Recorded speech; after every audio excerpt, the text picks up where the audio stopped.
여러분, 우린 그동안 그 권위 있는 새 교훈이라는 주제 아래 마가복음의 내용을 쭉 살펴보았습니다. 여러분, 복음은 우리를 살려냅니다. 복음은 우리를 길러냅니다.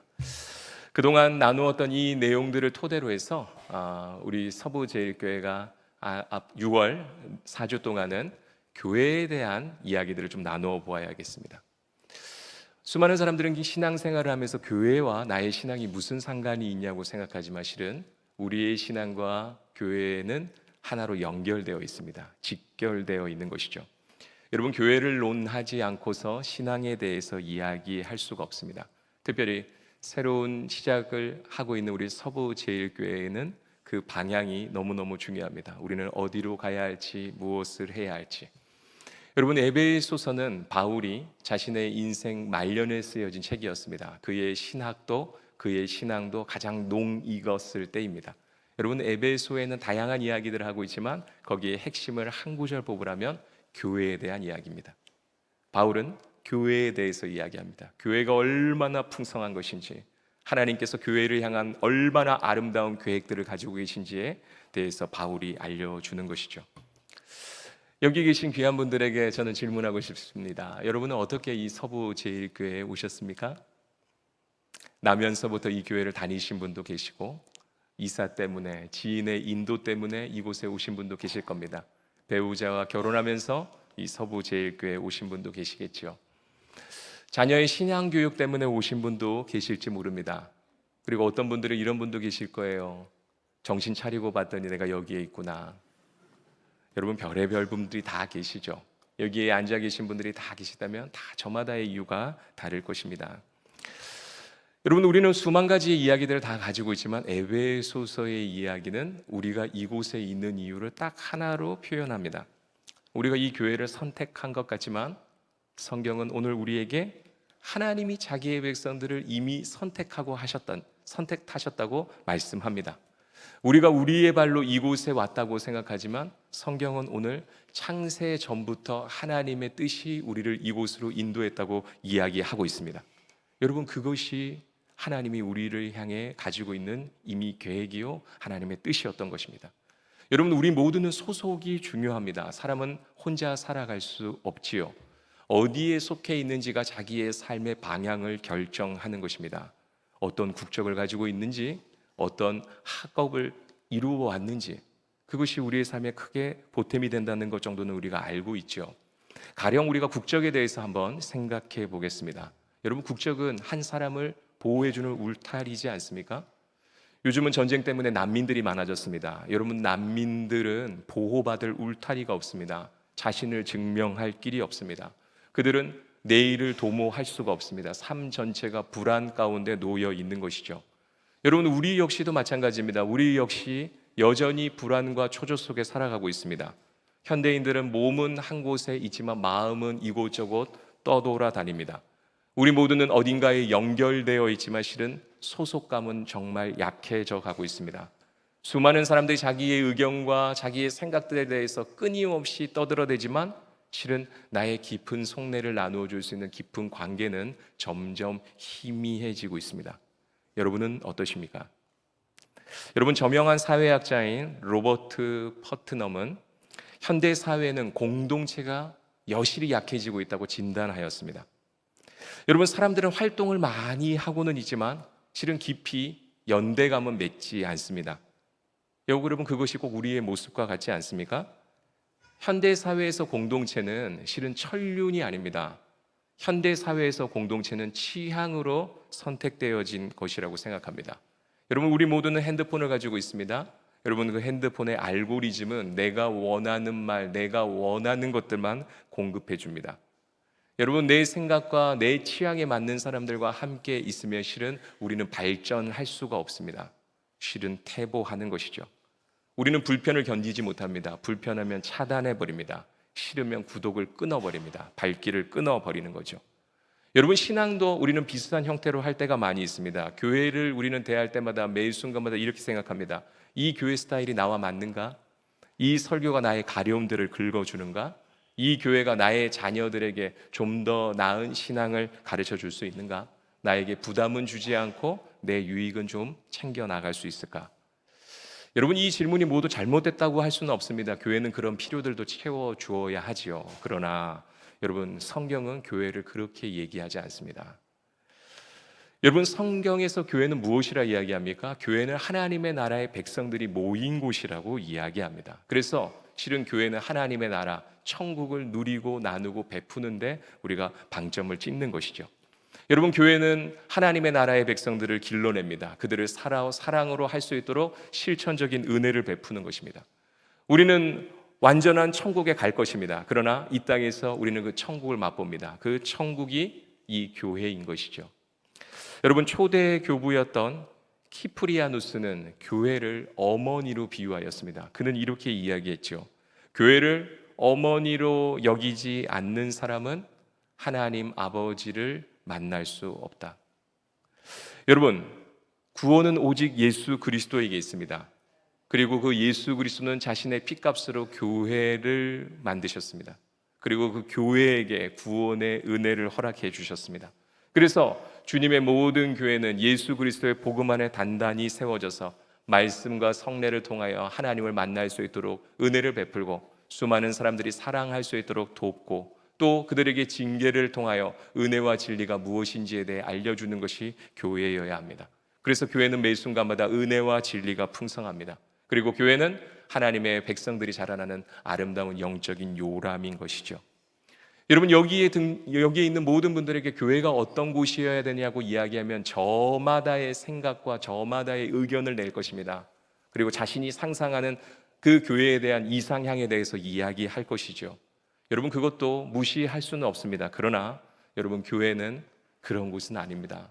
교회는 하나님의 말씀으로 돌아가야 합니다. 여러분, 교회는 2000년의 역사 속에 과연 어떻게 교회를 꾸려가야 될지에 대해 이미 수많은 믿음의 선배들이 그것을 연구하고 조사하여 결론 내려놓은 것이 있습니다. 특별히 우리 개혁교회는 전통적으로 4가지의 표지를 가지고 교회가 운영된다고 우리는 믿고 있습니다. 주후 381년에 콘스탄티노폴리스 공의회에서 정리되었던 니케아 콘스탄티노폴리스 신경에는 교회를 4가지로 정리했습니다. 하나의 교회, 거룩한 교회, 보편적인 교회, 사도적인 교회. 여러분, 교회는 하나입니다. 왜냐하면 삼위일체 하나님이 한 분이시기 때문입니다. 여러분, 교회는 거룩해야 합니다. 예수님의 보혈로 세워진 교회는 그 목적이 거룩인 것입니다. 여러분, 교회는 또한 보편적이어야 합니다. 모든 시대와 민족과 문화를 뛰어넘어서 부름받은 하나님의 백성들이 한 몸 되었기에 교회는 매 순간마다 보편적입니다. 그리고 교회는 사도적입니다. 주님께서 말씀을 맡겨주었던 그 사도들의 그 가르침 위에 터를 세운 이 교회는 여전히 사도적인 일들, 사명을 감당해야 되기 때문입니다. 여러분, 이 4가지의 표지 중에서 오늘은 보편적인 교회에 대해서 살펴보고자 합니다. 여러분, 보편교회, 이걸 라틴어로 카톨릭 교회라고 합니다. 그러나 여기에서 이야기하는 카톨릭 교회는 오늘 우리가 만날 수 있는 로마 카톨릭 교단을 이야기하는 것은 아닙니다. 모든 시대와 상황 속에 뛰어넘어 부름받은 수많은 하나님의 백성 전체를 의미하는 것입니다. 그래서 개혁교회에서는 카톨릭 교단과의 오해를 방지하기 위해서 이것을 유니버셜 처치, 모든 것들을 품을 수 있는 보편적 교회라는 표현을 들어서 사용하였습니다. 여러분, 이 보편적인 교회는 어떤 특정한 지역이나 특정한 세대나 특정한 문화를 가지고 있고 특정한 취향을 가진 교회를 의미하는 것이 아니라 성부께서 택하시고 성자의 피로 사시며 또한 성령께서 인치신 하나님의 백성을 의미하는 것입니다. 여러분, 거기에는 하나님의 놀라운 섭리와 은총이 있는 것이죠. 여러분, 우리 모두는 이곳에 앉아서 내가 이 교회를 선택했다고 생각하지만 실은 성경은 하나님이 창세 전부터 우리를 자녀 삼기로 예정해 놓으셨다고 이야기하셨습니다. 여러분, 현대 사회는 모든 사람들이 선택을 중요하게 여깁니다. 무엇을 먹을지 입을지, 내가 어디에 갈지, 우리 모든 것들을 선택하지요. 실은 공동체에 들어가기 위해서도 우리는 선택합니다. 여러분, 선택은 소중한 것이지요. 그러나 여러분, 우리의 선택지가 많다고 해서 그것이 능사가 아닙니다. 실은 선택지가 많아지면 많아질수록 우리는 불안하죠. 그 많은 것들을 비교해야 하고 내가 채 몰랐던 또 다른 선택지가 있으면 어떻게 할까 하는 우리의 마음속 한켠에는 불안감이 늘 있습니다. 여러분, 신앙생활에도 동일한 마음들이 들 수 있습니다. 그래서 사람들은 교회를 더 지켜보고 교회를 더 분석하고 교회에 대해서 수많은 생각들을 가지죠. 여러분, 성도에게 매 순간마다 분별은 필요합니다. 건강한 교회를 찾는 일은 중요한 것입니다. 그러나 여러분, 분별과 소비는 다른 것입니다. 다시요, 분별과 소비는 다른 것입니다. 여러분, 분별은 무엇입니까? 진리 앞에 나를 가져다 두는 것입니다. 그러나 소비는 나 앞에 모든 것들을 가지고 오는 것입니다. 여러분, 소비는 무서운 것입니다. 오늘 본문 3절이 이렇게 이야기하죠. 찬송하리로다 하나님 곧 우리 주 예수 그리스도의 아버지께서. 여러분, 바울은 교회의 이야기를 하면서 무슨 이야기를 하고 있습니까? 하나님 아버지에 대한 이야기를 합니다. 여러분, 여기에는 내가 끼어들 틈이 없습니다. 내 이야기, 내 감정은 아무 의미가 없습니다. 그리고 오늘 본문 4절 5절이 곧장 이렇게 연결되죠. 곧 창세전에 그리스도 안에서 우리를 택하사 우리로 사랑 안에서 그 앞에 거룩하고 흠이 없게 하시려고 그 기쁘신 뜻대로 우리를 예정하사 예수 그리스도로 말미암아 자기의 아들들이 되게 하셨으니. 여러분, 오늘 성경에 창세전이라는 표현이 등장합니다. 여러분, 창세전이 언제입니까? 여러분, 그것은 우리로서는 가늠이 되지 않는 것입니다. 여러분, 우리는 100년 전의 일도 제대로 알지 못합니다. 아니, 실은 어제의 일도 우리는 다 기억하지 못합니다. 그러나 창세 전의 일들을 하나님은 이야기하고 있죠. 여러분, 창세전은 온 우주 만물이 만들어지기 전입니다. 시간조차 조성되기 전입니다. 이때 하나님께서 자기의 백성을 택하셨습니다. 여러분, 놀라운 일입니다. 우리가 만들어지기 전에 하나님이 그의 백성을 택하셨다는 겁니다. 그분이 우리를 자녀 삼기로 이미 예정하셨습니다. 바울은 지금 그 얘기를 하고 있습니다. 모든 것이 조성되기 전에 하나님이 그것을 예정하셨다. 여러분, 이것은 운명론이 아닙니다. 아버지의 뜻입니다. 아버지의 기쁘신 뜻은 이미 온 우주 만물이 생기기 전에 우리를 향해 있었습니다. 그래서 복음은 선언하는 것입니다. 네가 하나님을 선택하기 전에 하나님이 너를 선택했다. 네가 이 교회를 선택해서 나오기 전에 하나님이 너를 가족으로 불러 이곳에 세우셨다. 네가 믿음을 시작하기 전에 이미 하나님께서 창세 전부터 너를 향한 은혜와 진리의 도도한 강을 흘려주셨다. 여러분, 이것이 은혜요, 이것이 진리인 것입니다. 여러분, 은혜는 무엇입니까? 하나님이 우리를 붙들었다는 소식입니다. 여러분, 이 놀라운 이야기, 이 압도적인 이야기 앞에 우리는 한없이 작아집니다. 그리고 이 작아진 우리는 하나님께 붙들리게 되는 것입니다. 여러분, 내 믿음이란 내 결단에 달려 있는 것이 아닙니다. 여러분, 그렇다면 우리는 얼마나 손바닥 뒤집어지듯이 우리의 믿음이 그렇게 흩날리겠습니까? 여러분, 우리의 소속이 우리의 만족도에 달려 있다면 우리는 얼마나 가볍게 인생을 살아가겠습니까? 여러분, 우리가 왜 이곳에 있습니까? 우리는 우연히 이곳에 있는 것이 아니라 창세 전부터 하나님의 계획과 하나님의 섭리 속에 우리 여기에 있다고 주님은 말씀하고 있는 것입니다. 여러분, 이것이 교회의 첫 번째 신비입니다. 하나님께서 그렇게 우리를 부르셨습니다. 여러분, 이 대한민국은 참 많은 일들이 있었습니다. 격동의 세월을 보냈습니다. 여러분, 1950년에 우리는 한국전쟁을 치루었습니다. 여러분, 공산당에 의해서 모두가 남쪽으로 피난을 떠났죠. 여러분, 부산에 가면 수많은 판자촌들의 흔적이 있습니다. 그 산을 깎아 수많은 사람들, 이북에서 내려온 분들, 서울에서 내려온 분들, 충청도, 강원도, 전라도 수많은 사람들이 그곳에 모여 피난 생활을 하였습니다. 여러분, 그곳에는 배운이도 있었습니다. 배우지 못한 무지랭이도 있었습니다. 여러분, 자녀를 먼저 떠나보낸 부모도 있었습니다. 부모를 여인 고아도 있었습니다. 팔다리가 떨어져 나간 상인 군인들도 있었습니다. 그들 모두에게 한 가지는 내일을 담보할 수 없다는 사실이었습니다. 그곳에서 수많은 사람들은 판잣집을 짓고 그곳에 교회를 세웠습니다. 그리고 수많은 사람들이 함께 그 자리에 모여서 하나님을 한 아버지라고 불렀습니다. 왜 그렇습니까? 하나님이 그들을 이미 창세전부터 부르셔서 그들의 예배를 통해 영광을 받기 위함이셨습니다. 여러분, 그들은 다 다른 모습이었습니다. 모두가 달랐습니다. 그곳에서 만나게 될 걸 예상조차 못했습니다. 그러나 주님께서 그들을 그 자리에 부르셔서 모든 벽을 뛰어넘게 하시고 그들을 한 가족 삼아 주셨습니다. 그들은 자신의 고향을 버리고 왔을지 몰라도 그들은 그곳에서 새로운 가족들을 만났고 하나님의 천국의 그 역사가 얼마나 풍성한 것인지 알게 되었던 것입니다. 여러분, 이 일이 우리에게도 동일하게 있는 줄 믿습니다. 우린 다 저마다 다르지만 하나님은 오늘 우리를 부르셔서 하나님 영광 받으시고 우리 모두에게 동일한 은혜를 허락해 주실 것입니다. 여러분, 우리는 교회를 취향의 공동체로 삼기도 합니다. 그러나 주님께서는 우리를 하나님과 화목하게 하시고 우리 모두를 그분의 가족 삼아 주셨습니다. 여러분, 현대인들은 비슷한 사람끼리 모이는 걸 즐겨합니다. 비슷한 세대, 비슷한 형편, 비슷한 배경을 가지고 있는 사람들이 좀 더 말이 잘 통한다고 생각합니다. 그리고 나랑 조금이라도 불편한 사람들이 있으면 피합니다. 생각이 다르면 절연하는 것이 쉽지요. 조금은 맞지 아니하면 그들과 보지 않는 것은 일상입니다. 여러분, 교회도 마찬가지입니다. 교회가 성경적인 공동체가 되지 아니하면 교회 역시도 취향 공동체가 되기 십상이죠. 오늘 본문 7절이 이렇게 이야기합니다. 우리는 그리스도 안에서 그의 은혜의 풍성함을 따라 그의 피로 말미암아 속량 곧 죄 사함을 받았느니라. 여러분, 교회가 어찌 세워졌습니까? 교회는 그리스도의 피로 세워졌습니다. 그리스도의 피는 수많은 사람들을 속량하는, 구속하는 은혜의 역사가 있는 것입니다. 여기에 전제가 있습니다. 여기에 모여있는 우리 모두가 완벽한 사람이 아니라는 겁니다. 우리 모두가 죄인이라는 사실입니다. 여러분, 우리는 다 허물이 많습니다. 죄의 습성을 가지고 있습니다. 죄의 생각과 태도들이 이미 우리 속에 인이 박혀 있습니다. 여러분, 죄는 가벼운 것이 아닙니다. 죄는 무거운 것입니다. 죄는 무서운 것입니다. 만일에 죄가 가벼웠다면 하나님의 아들이 이 땅까지 찾아오셔서 십자가에 못 박힐 이유가 없었습니다.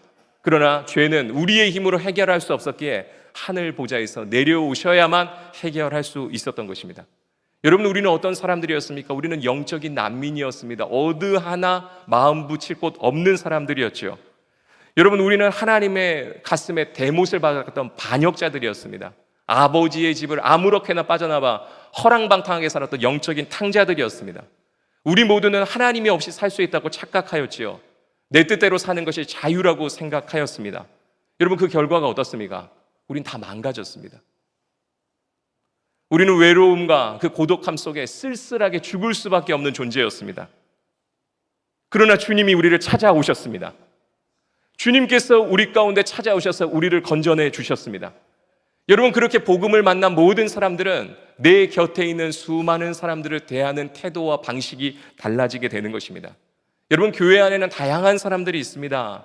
다양한 세대들, 다양한 말투, 다양한 사고 체계들이 있습니다. 여러분, 어떤 사람은 재빠른 분이 계십니다. 어떤 분은 만만디도 계십니다. 여러분, 재빠른 분과 느긋한 분이 함께 있으면 재빠른 분은 느긋한 분을 보면 속이 터집니다. 그리고 느긋한 분은 재빠른 분을 보면 왜 저렇게 경박하냐고 이야기합니다. 그러나 여러분, 느긋한 분들만 계시면 아무 일도 일어나지 않습니다. 또 급한 분들만 계신다고 문제가 다 해결되는 것도 아닙니다. 실은 모두가 그 자리에 있어야지만 교회는 안전하게 되는 것입니다. 여러분, 하나님은 우리를 다 아십니다. 여러분, 주님께서는 우리를 획일화 하지 아니하시고 우리의 모습 그대로 우리를 사용하시고 그 모습 그대로 우리를 품어주십니다. 그래서 우리는 교회에서 그것을 배우는 거죠. 내 성향이 전부가 아니라는 것, 내 속도가 기준이 아니라는 것, 내 상처가 주님의 그 놀라운 복음의 역사보다도 크지 않다는 것을 우리는 배우게 되는 것이죠. 여러분, C.S. 루이스는 영광의 무게라는 책에서 이렇게 이야기했죠. 그리스도인이 된다는 것은 용서할 수 없는 사람을 용서한다는 뜻입니다. 왜냐하면 하나님이 용서할 수 없는 우리의 모든 것을 용서해 주셨기 때문입니다. 여러분, 우리는 용서받은 죄인들입니다. 용납받은 사람들이 용납할 수 없는 것이 없고 용서하지 못할 것이 없는 것이죠. 여러분, 상처가 많은 사람들은 작은 일 하나에도 알 수 없는 행동들을 합니다. 여러분, 우리는 다 상상할 수 없지만 부산의 피난민들이 아마 그랬을 겁니다. 여러분, 모든 것을 상실하고 내일을 도모할 수 없는 그들, 그만한 상처를 받은 사람들이 누가 있겠습니까? 우리의 상처도 크지만 그들의 상처는 상상을 초월할 것입니다. 그러나 그들이 함께 예배할 때 그들이 가지고 있는 아픔과 상처와 그들의 연약함들은 아무 문제가 되지 않았습니다. 그들은 그곳에서 지옥과 자기의 모든 것들을 뛰어넘어서 한 형제가 되었습니다. 십자가의 원수되었던 우리 모두가 하나님의 은혜로 하나가 된 것이죠. 오늘 본문 10절이 이렇게 이야기합니다. 우리 다 같이 읽어보도록 하겠습니다. 시작. 하늘에 있는 것이나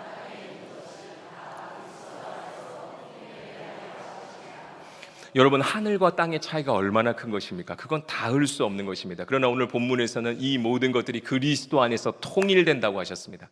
차이가 하나가 되어버린 것입니다. 여러분, 이 구절이 유니버셜 처치, 보편교회를 잘 나타내 주는 것입니다. 여러분, 그리스도의 사랑 안에서 우리는 다 하나가 되는 것입니다. 모두가 벽을 허물고 하나가 되는 것이죠. 반면에 죄는 어떻습니까? 죄는 모든 것을 나눕니다. 하나님과 우리를 나누었습니다. 사람과 사람을 갈라치게 합니다. 세대 간의 갈등을 조장합니다. 남녀 간의 어려움을 만듭니다. 여러분, 이 모든 죄의 문제는 실은 우리의 마음까지도 다 흩어놓습니다. 그러나 여러분, 예수 그리스도의 복음의 사랑의 능력은 무엇입니까? 우리를 하나 되게 만드는 겁니다. 깨어져 완전히 산산조각난 것들을 주님의 사랑 안에서는 다 하나로 만드셔서 작동하게 하는 은혜가 있는 것입니다. 원수도 그리스도의 사랑 안에서는 서로 형제 자매가 되는 것입니다. 여러분, 교회는 그 일들을 경험하는 곳입니다. 우리가 가야 할 그 천국의 놀라운 잔치를 이미 우리를 경험해서 원수들이 하나 되고 서로 넘을 수 없는 벽들을 넘어서 하나가 되는 것, 그것이 교회가 경험하는 것이죠. 그래서 실은 교회 안에서 누군가를 사랑하는 것, 누구를 용납하는 것은 실은 작은 일이 아닙니다. 그것은 위대한 일입니다. 그것은 복음의 일입니다. 여러분, 복음의 일이 일어나면 일어날수록 우리 안에는 하나님의 그 창세전부터 가지셨던 어마어마한 계획의 역사가 이루어지는 것입니다. 여러분, 교회 안에서는 우리가 획일화되어서 차이가 없이 만들자는 것이 아닙니다. 실은 가족은 모두 다릅니다. 그러나 그 가족 안에 서로 용납하고 사랑하는 것처럼 우리 역시도 교회 안에서 그렇게 서로 사랑으로 연합과 연대를 이루는 것이죠. 여러분, 많은 사람들은 교회를 평가의 대상으로 삼습니다. 그러나 삼위일체 하나님께서는 그분의 인을 지셔서 교회를 자신의 소유로 삼습니다. 여러분, 현대인은 평가에 익숙합니다. 어제 여러분 혹시 배달 음식을 시켜 먹은 분 계십니까? 여러분, 우리는 앱을 통해서 배달이 어땠는지, 음식은 어땠는지, 서비스는 어땠는지 하나하나 별점을 먹입니다. 우리는 그런 시대를 살고 있습니다. 그러나 그런 시대 속에 살면서 우리가 신앙관도 그렇게 가질 경우가 있습니다. 우리의 태도와 습성들이 그렇게 변형되는 것이죠. 여러분, 평가하다 보면 우리는 깊이 들어가지 못합니다. 왜냐하면 어느 날 어느 시간 내가 평가의 대상이 되기 때문입니다. 그래서 한 발은 그곳에, 한 발은 또 바른 곳에 있죠. 마음에 들면 머물지만 안 들면 박차고 나가는 것입니다. 여러분, 만일에 그렇게 교회를 평가의 대상으로, 비판의 대상으로 삼으면 실은 하나님께서 계획해 놓으셨던 교회의 신비는 경험하기가 어렵습니다. 오늘 본문 13절이 이렇게 이야기합니다. 그 안에서 또한 믿어 약속의 성령으로 인치심을 받았으니. 여러분, 교회는 성령의 인을 치셨습니다. 여러분, 인을 쳤다는 거, 그분이 책임지신다는 것입니다. 여러분, 교회는 누구의 소유입니까? 교회는 하나님의 소유입니다. 여러분, 교회의 주인은 담임이 아닙니다. 교회의 주인은 당회원도 아닙니다. 개척자일 수도 없습니다. 헌금을 많이 내는 사람이 교회의 주인도 아닙니다. 목청이 큰 사람이 교회의 주인도 아닙니다. 교회의 주인은 하나님이십니다. 왜냐하면 교회는 그리스도의 피값으로 사셨고 그분께서 성령으로 오늘도 인을 치고 계시기 때문입니다. 여러분, 이 고백이 회복되면 교회는 달라지는 것입니다. 그리고 이 고백이 회복되면 교회에 있는 모든 성도들의 신앙이 달라지는 것입니다. 창세전부터 가지셨던 하나님의 놀라운 기쁜 그 뜻들이 우리 가운데 이루어지는 것이죠. 여러분, 비판의 눈으로 보면 교회는 매일 순간마다 평가의 대상입니다. 그러나 우리가 믿음의 눈으로, 가족의 눈으로 바라보면 교회는 사랑의 대상입니다. 비판자들에게는 매일 순간마다 교회의 연약함은 떠날 이유가 됩니다. 그러나 가족에게는 떠날 수 없습니다. 교회의 연약함이 생기면 매일 순간마다 눈물을 흘리며 기도합니다. 주님, 우리를 불쌍히 여겨 주십시오. 우리의 연약함을 고쳐 주십시오. 그리고 내가 할 수 있는 것, 자그마한 걸 통해서 이 교회가 더 건강하게 세워지게 해 주십시오. 여러분, 비판자들은 매일 순간마다 말이 많습니다. 판단합니다. 그러나 여러분, 가족은 기도하는 것입니다. 오늘 본문 14절이 이렇게 이야기합니다. 이는 우리의 기업의 보증이 되사 그 얻으신 것을 속량하시고 그의 영광을 찬송하게 하려 하심이라. 여러분, 교회의 목적이 무엇입니까? 교회의 목적은 하나님의 영광을 찬양하는 것입니다. 여러분, 오늘 본문 6절과 12절과 14절을 보십시오. 거기에 보면 하나님께서 우리를 이미 찬송하게 하기 위해서 주님 우리를 부르셨다고 하셨습니다. 여러분, 교회의 목적은 나의 만족이 아닙니다. 하나님의 영광입니다. 그리고 그 하나님의 영광을 찬양하는 것입니다. 여러분, 교회가 나의 중심으로 돌아가야 되겠다고 생각하는 그 순간 우리는 모든 것에서부터 실망할 수밖에 없습니다. 그러나 교회가 하나님의 영광에 사로잡혀 있다는 걸 알게 되면 우리는 교회를 향한 신비를 보며 교회를 바르게 사랑할 수 있는 은혜가 있는 것입니다. 사랑 여러분, 오늘 우리가 이 자리에 다 있습니다. 성경은 우리에게 이야기합니다. 우리가 이 자리에 있는 이유가 이미 하나님께서 창세 전부터 예정해 놓으셨다고 말씀하셨습니다. 우리 사랑하는 서부제일교회는 이곳에 57년 전에 세워졌습니다. 그리고 하나님의 은혜 안에 귀한 시간을 보냈습니다. 그러나 우리 교회는 그저 지역교회에 머무는 것이 아니라 오늘 성경이 가르쳐 주는 것처럼 창세 전부터 하나님께서 계획하신 유니버셜 처치, 보편교회입니다. 피난길에서 만났던 수많은 사람들이 그리스도 안에서 한 가족이 되었던 것처럼 우리 교회 안에 오는 모든 사람들이 하나님의 사랑 안에 한 가족이 되어야 될 줄 믿습니다. 그리고 여기에 있는 모든 분들이 성경적인 관점을 회복하셔서 하나님께서 약속하신 풍성하고 심오한 것들을 경험하시길 주님의 이름으로 축원합니다. 특별히 이번 한 주 동안 교회를 위해서 여러 가지 생각이 들 때마다 여러분 기도해 주시기 바랍니다. 하나님, 우리 교회에 은혜를 주시옵소서. 우리 교회가 더 성경적인 교회가 되게 하여 주시옵소서. 매일 순간마다 수많은 지체들이 이곳을 통해서 주님을 만나고 사랑하는 은혜가 있게 하여 주시옵소서. 여러분, 한국 교회는 지금 크나큰 위기에 봉착해 있습니다. 한국 사회도 위기에 봉착해 있습니다. 그것을 모르는 사람은 아무도 없습니다. 그러나 창세 전부터 그의 뜻 가운데 세우신 주의 교회는 망하지 않는 줄 믿습니다. 여러분, 교회를 위해 기도해 주시고 여기에 있는 저를 위해서도 기도해 주시기 바랍니다. 여러분, 하나님께서 이 기도를 통해 놀라운 일들을 또한 만들어내실 줄 믿습니다. 여러분, 하나님은 오늘도 우리의 교회를 든든하게 세워가십니다. 이 교회의 주인은 하나님이시기 때문입니다. 그리고 이곳에 있는 모두에게도 그 하나님의 신비를 보여주실 것입니다. 여러분, 이것은 창세 전부터 계획된 것입니다. 하나님의 계획은 그 어떤 것으로도 훼손되지 않는 것입니다. 그러므로 여러분, 걱정하지 마십시오. 염려하지 마십시오. 하나님이 여러분을 백성 삼아 주셨습니다. 그리고 우리를 불러주셨습니다. 부르신 그분께서 끝까지 우리를 책임져 주실 것입니다. 함께 기도하시겠습니다. 하나님 아버지, 오늘 우리가 들어야 할 메시지를 들려주셔서 감사합니다. 우리는 어머니 교회를 너무 작게 보았습니다. 내가 선택하고 내가 평가하고 내 취향에 맞아야 하는 곳으로 생각하였습니다. 때로는 어머니 교회를 함부로 대하였음을 고백합니다. 주님, 우리를 용서하여 주시옵소서. 주님, 우리에게 교회를 크게 보는 믿음을 주시옵소서. 비판자와 평가자가 아니라 가족의 눈과 가족의 마음을 허락하여 주시옵소서. 말씀 앞에서 매 순간마다 우리 자신을 개혁할 수 있도록 은총을 베풀어 주시옵소서. 우리 사랑하는 서부제일교회가 삼위 하나님의 영광을 찬양하게 하여 주시고 모든 사람들을 품을 수 있는 유니버셜 처치, 보편교회로 사용받을 수 있도록 은혜를 더하여 주시옵소서. 그리고 이곳에 불러 모아주신 모든 택한 백성들 위해 삼위일체 하나님의 영광을 찬양할 수 있는 은혜를 더하여 주시고 동서남북에서 택한 주의 백성들을 끊임없이 보내어 주시옵소서. 예수님의 이름으로 기도드리옵나이다. 아멘.